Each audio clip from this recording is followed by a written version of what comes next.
Hi, parents, and welcome back to another episode of From the Teacher's Desk, real advice for parents of neurodiverse kids. Today's episode is about something simple yet incredibly powerful: routines. Not just bedtime routines, we discussed that in our last episode, but daily, weekly, and transition routines that can completely change your home environment.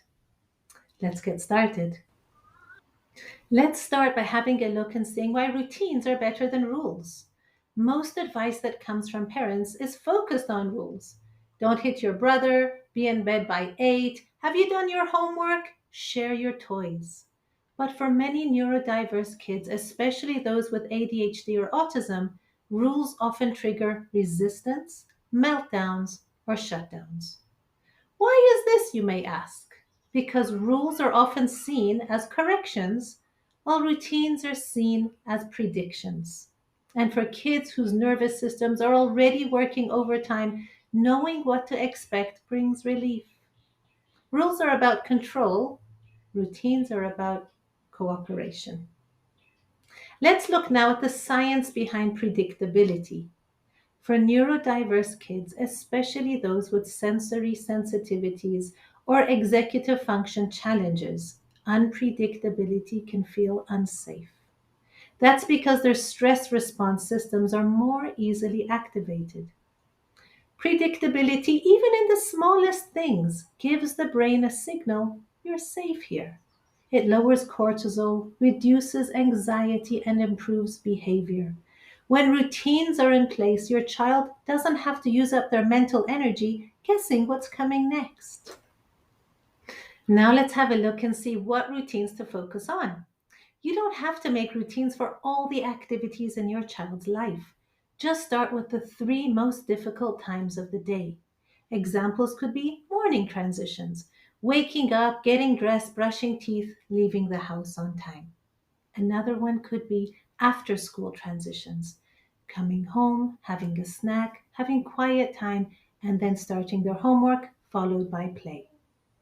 A last one could be an evening wind down routine, starting with having dinner, turning screens off, having a bath, story, and bedtime. Once you've done this, look at your weekly routines. What about grocery shopping, weekend outings, cleaning routines? The goal is not perfection, it's consistency over time. Remember, we want to have a flexible structure, not a military schedule. A common concern from parents is, but our life isn't predictable, we're always juggling. This is totally valid and realistic.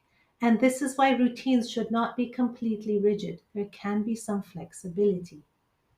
This means that you could use visual schedules with little pictures showing all the activities, and you should be able to move them around.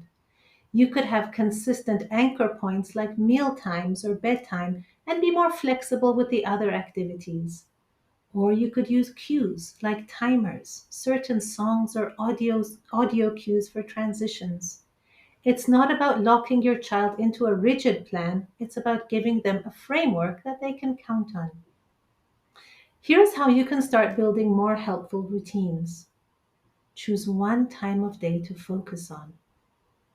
Second one, write down 3 to 5 steps involved in getting through that part of the day as peacefully as possible. 3, create a visual or verbal routine. You could even use pictures of your child doing those activities and use them as a visual schedule. Number 4, practice together, knowing it will take a few weeks to establish the routine. Remember, this is not about getting it right immediately. It's about helping your child feel safe, prepared, and understood. Thank you so much for watching this episode. If it helped you, please subscribe and share it with a parent who could use a little less chaos in their day. Next week, we're discussing meltdowns versus tantrums, how to tell the difference, and how to respond. Until then, I'm so glad you're here. See you next time from the Teacher's Desk.